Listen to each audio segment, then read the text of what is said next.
The long-awaited trade of the MLB offseason has finally happened. Everyone can take a collective breath. On Thursday, the Miami Marlins announced they had traded their all-star catcher JT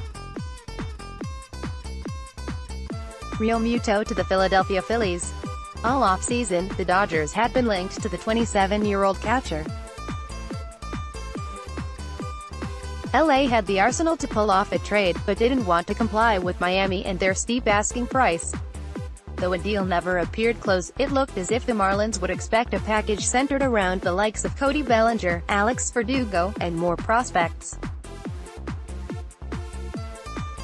The Dodgers stayed put, and now the Phillies have arguably the best catcher in all of baseball. So, did the Dodgers make the right move? Let's take a look back at what Philly gave up. The prize for Miami will be acquiring Sixto Sanchez, the No. 1 prospect in the Phillies organization. All along, the Marlins repeatedly said they expected a team's number 1 prospect in return. The Phillies also traded away Will Stewart, whom didn't appear in MLB's top 100 prospects list, or even in Philadelphia's top 10 list per Baseball America. Finally, Miami will get their starting catcher, 25-year-old Jorge Alfaro.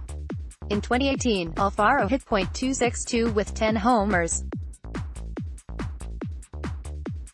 Taking a full look at this deal, it appears the Marlins didn't get quite the haul they were expecting all along. Sure, they got a No. 1 prospect out of it, but in regards to a proven big leaguer and multiple prospects, it makes you wonder if this was the only current offer sitting on the table. There's still no answer to how close the Dodgers were to making a deal, or what their offer would have been. As mentioned, it likely would have involved Alex Verdugo or Keibert Ruiz, but it looks as if they wouldn't have needed to part ways with one of their young stars. Maybe the Dodgers are content with what they currently have in Austin Barnes and Russell Martin. They have some really good young pieces in their farm system, and maybe they believe they can make impacts as soon as this year. Obviously, we're not going to get answers tomorrow on whether or not this was the right move. We still have to see how Realmuto thrives with a new team, as well as see how Verdugo and Ruiz develop with LA. There's no question that the Dodgers have what it takes to compete for the division, let alone compete for a World Series.